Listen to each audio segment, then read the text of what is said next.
Update, stay tuned with me.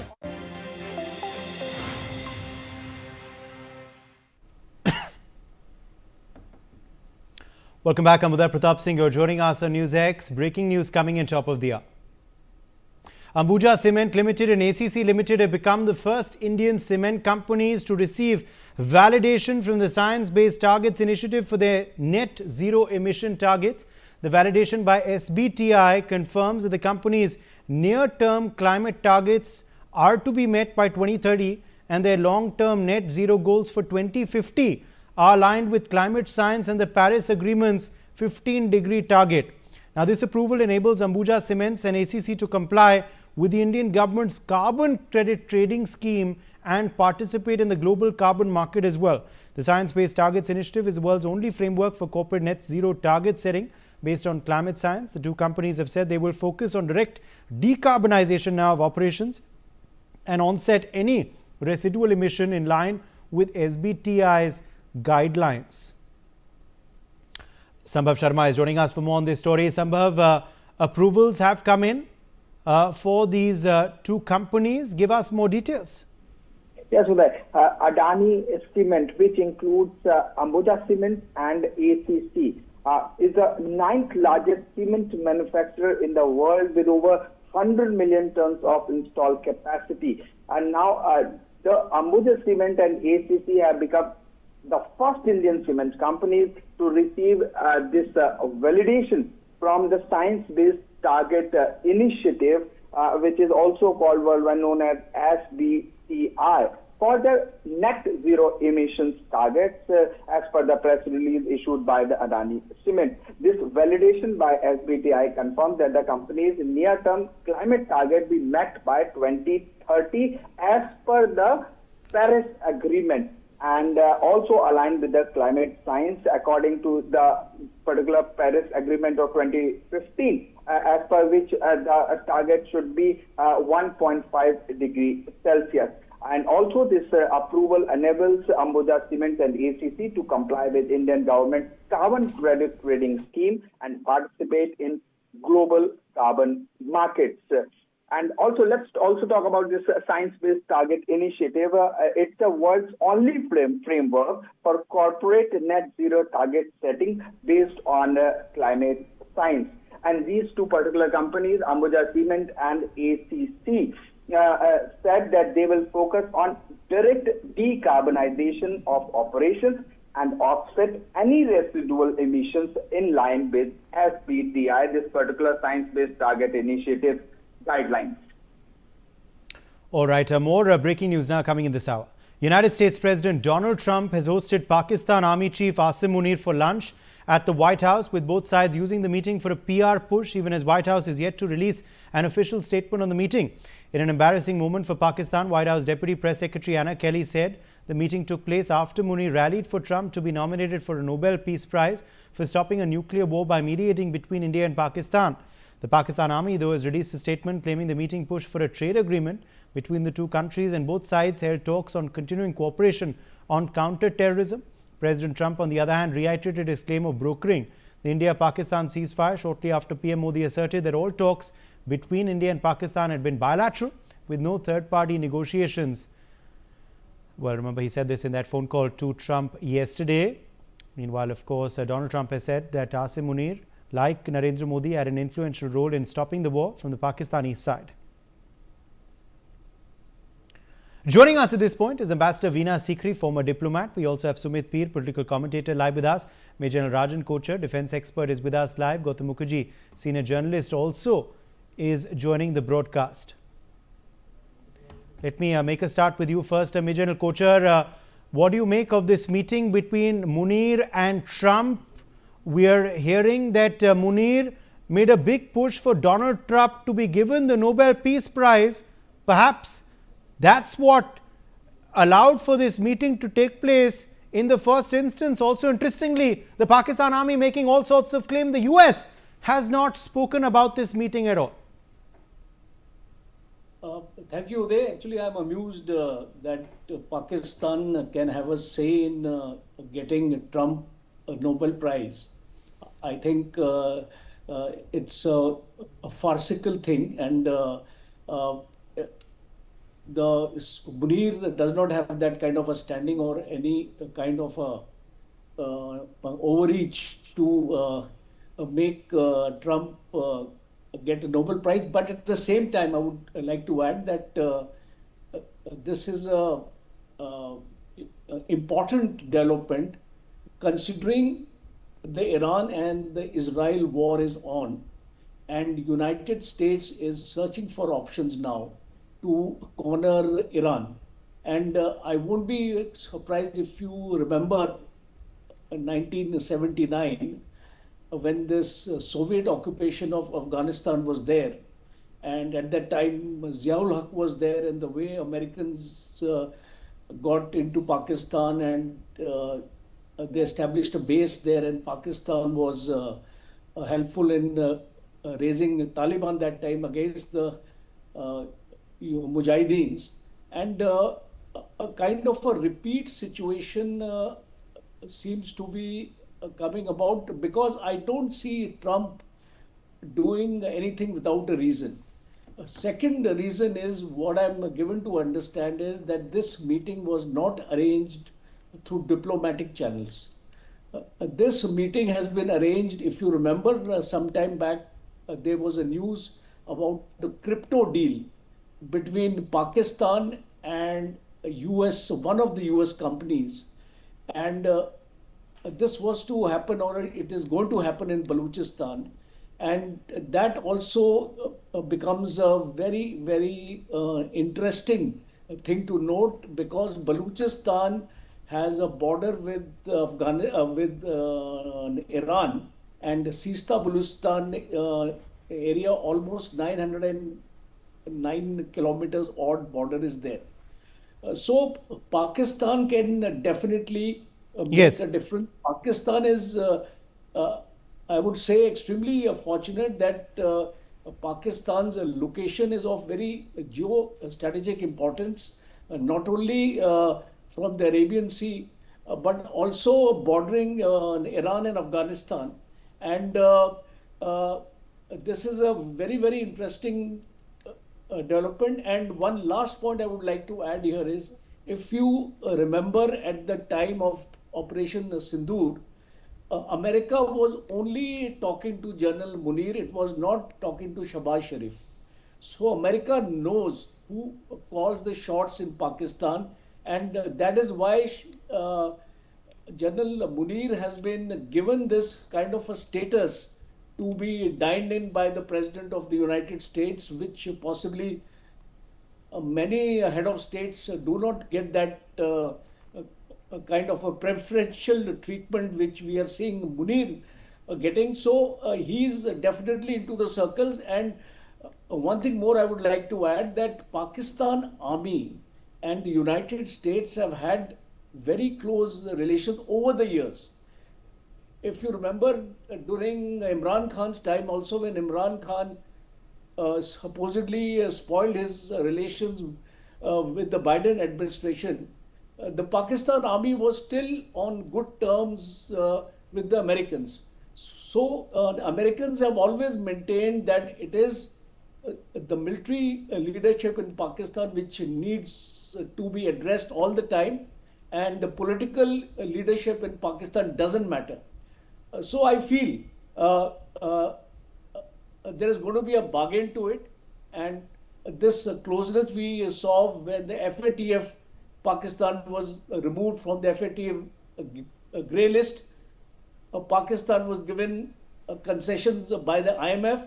So we are seeing these kind of developments taking place, a preferential big brother treatment to Pakistan. And therefore, I'm not surprised that Munir has been extended this invite. Uday.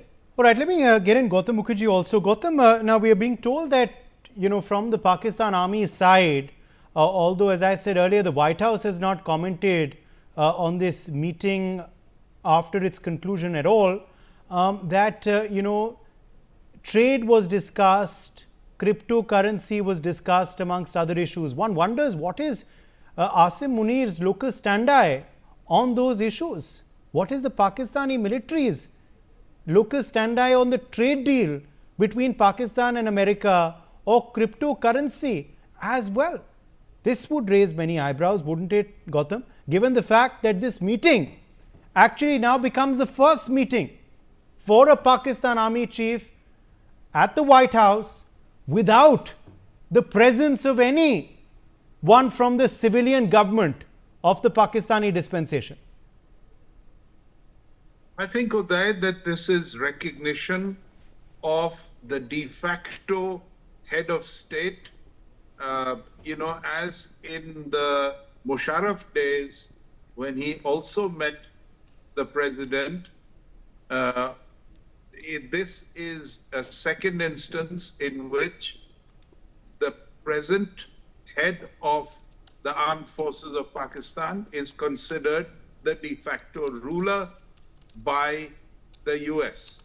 And that is why all matters with regard to Pakistan have been discussed with him insofar as it goes. My information says that America is preparing to use Pakistani bases, logistics, and is trying to persuade the Pakistani army to offer all and every support to a land battle with Iran. Now, this last point, I can understand Pakistan agreeing quite readily to use of their air bases and logistics for proper compensation. But will they actually agree to attack a fellow Muslim state, even though Iran is Shia and Pakistan is largely Sunni? Because that would clear the pitch with other members in the OIC. Though to a large extent, Iran is isolated in the Sunni world, and the vast majority of the surrounding Islamic states in the Gulf are Sunni, not Shia.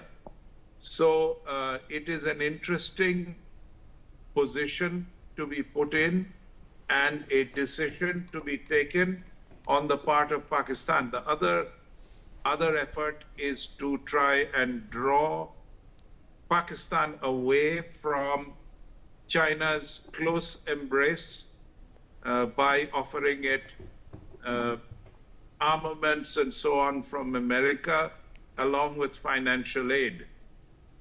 Whether all of this can come about, some of it is likely to emerge in the not too distant future.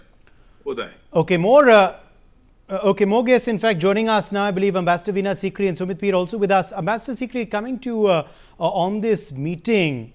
Now, Donald Trump has spoken briefly on it, saying that we discussed Iran and Israel conflict. Interestingly, he said the Pakistani army chief agreed with the US's position on the conflict. Now, that could lead the Iranians to be a bit upset, with the Pakistani leadership and the military. Also, Trump saying that, of course, Pakistan understands Iran very well. Has he then given away the reason why perhaps this meeting took place for nothing else but perhaps for help and a strategy advantage for the US in case it does get directly involved in this conflict? I think first and foremost, let us not forget that the White House itself, on the eve of this lunch, just yesterday morning on the eve of the lunch, said clearly that Field Marshal Asim Munir is being invited because he nominated President Trump for the Nobel Peace Prize for ending the India-Pakistan war. So actually, President Trump is deeply beholden to Field Marshal Asim Munir because he nominated him for the Nobel Peace Prize. You must also recall that this is the fourth nomination that President Donald Trump has received for the Nobel Peace Prize. The first one was in 2018. Then there was a second one in 2020, then in 2021, and now in 2025. All the previous three nominations did not succeed. President Trump did not get the Nobel Peace Prize. Now, again, he's starting. And it's significant that the White House mentioned it. And he also mentioned that this is for Nobel Peace Prize for ending the India-Pak war. Now here I would also like to link a second strand in the information before I come to the third major strand. The second strand is I think if you all recall that our Prime Minister had a telephonic conversation with President Trump at the request of President Trump. It was a conversation, a telephone discussion made, a request made very strongly by President Trump after he had left Canada, the G7 summit venue, and returned to Washington, D.C. Now, in the course of this conversation, he also asked our Prime Minister to drop by in Washington, D.C.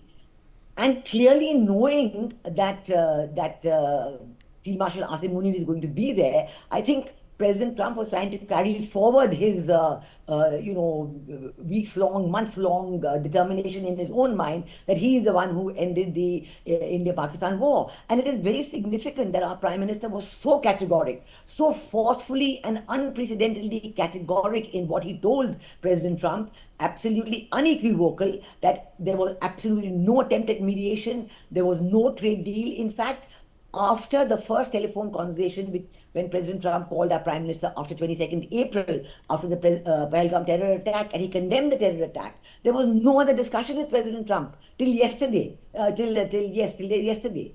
So actually speaking, the President Trump had no connection with any of our leaders in between. So our Prime Minister not only made the unequivocal submission that there was no mediation, no talk of a trade deal, no influence of trade at all, but he also put out this information. Foreign Secretary Vikram Misri gave this press release to the public, saying clearly what had happened. So after this, in fact, we know that President Trump also retracted, because he said, yes, I know Prime Minister Modi made a big effort to end the war, and really speaking. Yes. And so I'm saying that this was part of President Trump's effort to continue with the to show the world that he's continuing with the mediation, because luckily India didn't fall for that at all.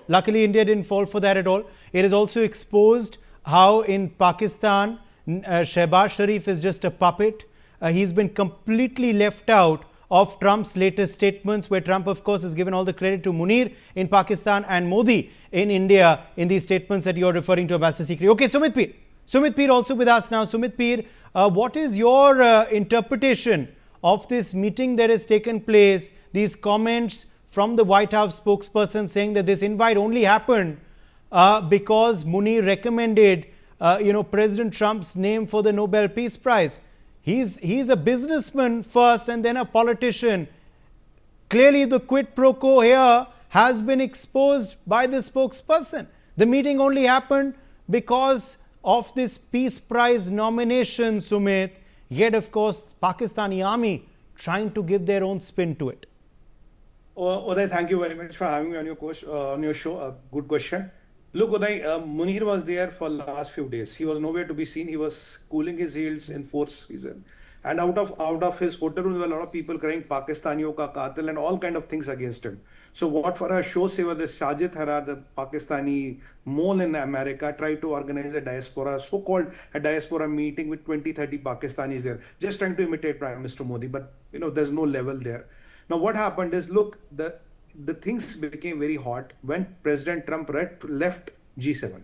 He left G7 because there was urgent action required or urgent decisions taken vis-a-vis Iran. When he leaves G7, then only we come to know Asim Munir is invited for a tea or a lunch or whatever it was. Secondly, when Asim Munir meets, no press is there. Unusual of White House. Usually there's press there. Press is not there. There are no photo ops. We don't know what happened. There's a little bit of talk about it. And President Trump says he knows Iran. He knows Iran well, and he gave him the credit and all that. Then Trump has already said, look, the Indian part of the ceasefire was all done by Prime Minister Modi, and Pakistan has insisted that he was trying to take credit for the Pakistani part, which is okay, which we understand. Pakistanis are beaten black and blue, they take the credit for that. That's not a problem. So Trump has in a way said, I have nothing to do on the Indian part of the ceasefire. And Prime Minister Modi has already clarified the India stand. Now, what was Field Marshal doing there? Field Marshal was called there. Look, if there's going to be onslaught on Iran, they will need Pakistani logistics, they will need their airfields, they will need support. And this is the only Muslim country which will take money and let them use everything what they need. Let it be their army, let it be their non-state actors, let it be their logistics, let it be their supplies, whatever they need. Even their AWACS. Today, is it not untrue that Pakistan has blocked the airspace vis-a-vis Iran? They have blocked their border with Iran. Though there is a lot of supply, there's a lot of supply of essential things which has fallen in Pakistan, including the Sasta petrol which used to come from Iran, and the person who runs this cartel is Maulana Diesel. We all know who is. So with all those hardships, the Munir was there. He was exactly called when America thinks of hitting the Iran, and you need a person who can do this business or who can do this job at the cheapest price. So Trump is looking for this person. Look, couple of days back, when the general or the commander of CENTCOM says, when he testifies to Congress, he says, look, we love Asim Munir. He's doing a good job. Why? Because the congressman says, as long as we don't have to go there, as long as we don't have to go back to that place, let them do the job. And the general says, whenever they catch a terrorist, he calls me and says, please tell the president and please tell the secretary of state I have got him, and I'm going to send him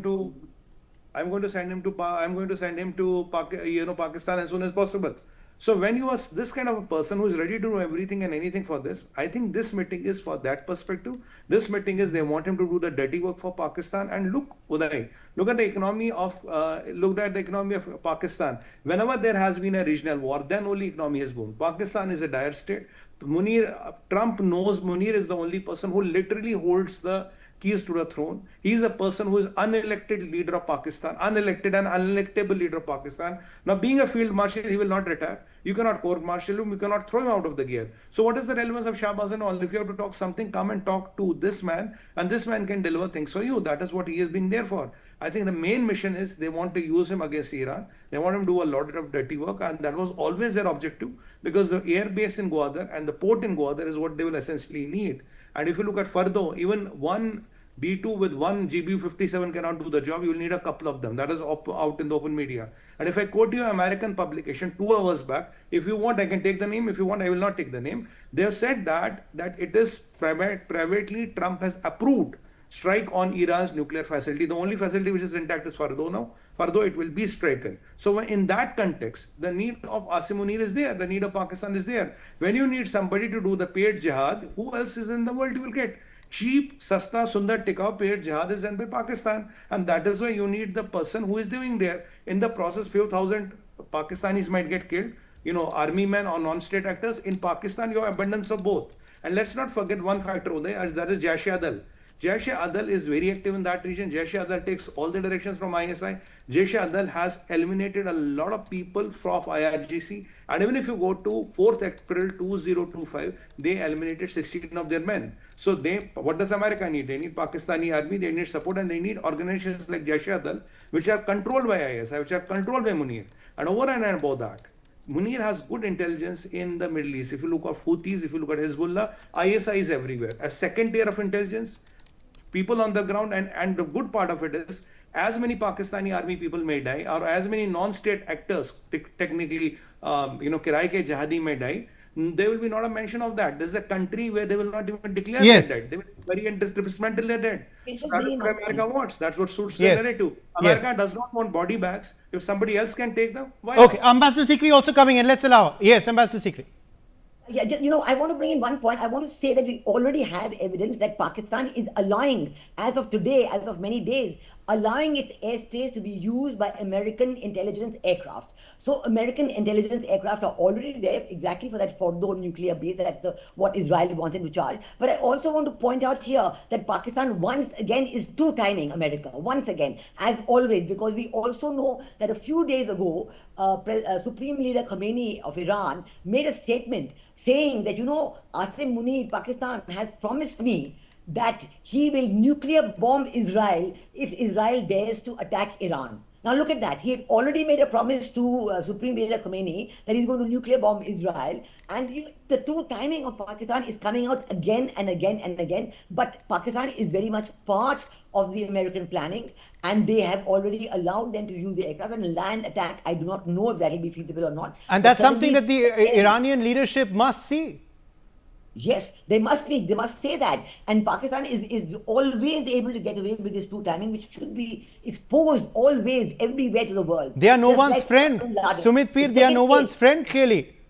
Yes. Uday, Uday, if you look at today, I was just 1 hour back. I think the Deputy Prime Minister of Pakistan, he has clearly stated that. And this is what the Muslim nations are realizing. This is why they did not stand with Pakistan after Operation Sindoor. None of the Gulf nations and even Malaysia did not allow them to sabotage our delegation's trip despite their attempts, Sumit. Uday, you are absolutely right. And around 2 hours back, their Deputy Prime Minister is on record saying, our nuclear bomb is for our deterrence. When did we say we'll give it to Iran? He has clearly said, bhai, hum kuch nahi de rahe. And he says this was never the Pakistan's policy. This is never going to be the Pakistan policy. I don't know when. He says that Iran is trying to spread these rumors, and it was caught by Daily Mail. And when Daily Mail started reporting it from UK, that is why I wanted to come and clarify that the nuclear bomb or so-called Islamic bomb is for Pakistan's own deterrence, not for any other country. So that Islamic bomb is not Islamic bomb is not very Islamic. वो personal है. That is only for getting zakat and khairat, but when it comes to delivery, then it becomes a personal asset of Pakistan, not for anybody. So Pakistan plays these games. If Pakistan is, where can it get more money? Yes, this is of course a new law for Pakistan's civilian leadership, who have been clearly shown their place by the United States of America. And this is a new law for Pakistan's foreign policy, which is stood exposed, Major General Kochar. And also this is a new law for their military as well, because their so-called field marshal has gone and completely given all credit to the Americans for their surrender. They surrendered, we know that. Their DGMO requested the phone call, but they've given all that credit to the United States of America. So much for their bravado of what they achieved through those 3 or 4 days. Major General Kochar. Uday, I'll just take you back to the Pakistan elections. And if you see that Imran Khan, one of the major planks on which he won the election was that he made a point that he did not sell Pakistan to America. And Americans wanted interference into Pakistan. And now we are seeing those kind of elements are there in power in Pakistan, who are willing to be subservient to America for their own personal gains or for whatever they want to achieve. There are also some reports emanating, I don't know if it is true or not, that Pakistan is seeking military platforms from America in lines of Raptors and F-35. So I don't think America is so far inclined to give Pakistan anything, but you can't be certain of President Trump, because what we have seen, his kind of behavior, his kind of statements, every second day he comes out with a new thing. I think everything he turns in his bed, and when he gets up in the morning and he speaks something, it is, I think, breaking news for the whole world to know that, what Trump has said today. So that is the stature and the reputation of President Trump. Well, let's just say it's good for the media. It's good for the media because we have a news story from him, every day and sometimes every hour in a day. Okay, on a lighter note. All right, Gautam Mukherjee, last word to you. I'm almost out of time. Yeah. Okay, we've lost Gautam. Ambassador Sikri, why don't you have the last word?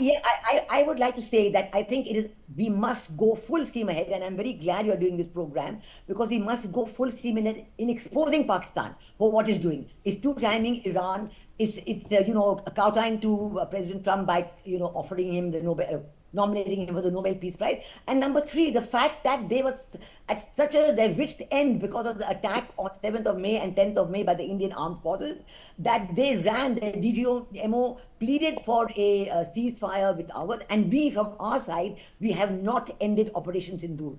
Our counterterrorism effort is on, and I think the most important part is that our Prime Minister told President Trump that the terrorism attacks are no longer a proxy attacks, they are an act of war. And we're going to respond like that. I think this is what we have to put out absolutely strongly, and this is what Pakistan is scared of, and that's why they're running to America for more help, for more weapons, for more aircraft, and all that. So I think that we have to continue this thing. We have to continue that this Pakistan is what pleaded for the end, and it's only a pause. Okay. We have not ended operations in My Doon. thanks to our guests for joining us. We've run out of time. Let's slip into a short break on that note.